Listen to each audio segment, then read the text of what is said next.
What we really wanted to do was create a new kind of Resident Evil that has never been made before.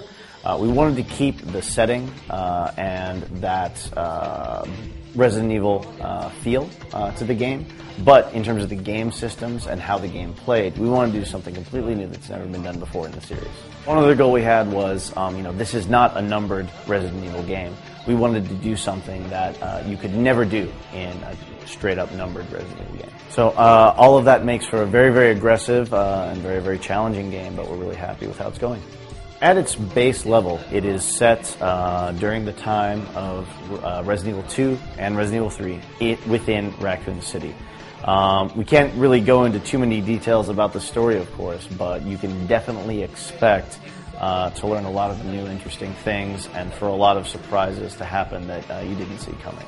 The USS, the Umbrella Security Service, they are coming into the city specifically to erase any evidence of Umbrella's involvement in this outbreak. So that is going to be their focus throughout the game. So at a high level, you've got the USS, the Umbrella Security Service, fighting against American military special forces. These two sides, they have a lot of different special abilities, and you use these in the battle, along with Raccoon City itself, which is an environment filled with monsters and zombies. You use those monsters and the zombies to your advantage while you're fighting, and that's one of the things that makes the multiplayer really unique in our minds. Co-op is obviously very different than the battle-focused multiplayer. You can experience the full-featured game scenario with your friends, basically. It's really a lot of fun for traditional fans, or for fans of the traditional Resident Evil series, for sure. When you're playing in co-op, you've got the zombies and monsters to worry about, as well as the special forces.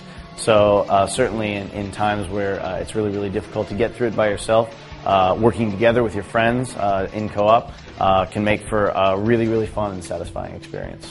So first off, two of the really big differences about this game is obviously the controls and the feel of the game. It's a much more fast-paced, action-based game than what you're used to in the Resident Evil series.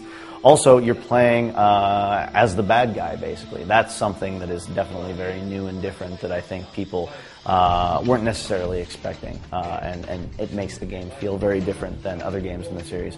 On the other hand, it's definitely the setting, Raccoon City, and a lot of the characters that you see coming into play are incredibly familiar to fans of the series.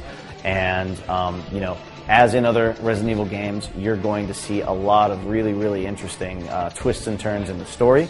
A lot of stuff that is going to surprise and hopefully delight Resident Evil fans all over the world. Resident Evil Operation Raccoon City will be, hopefully, available in the winter. You guys, I look forward to some new information coming soon.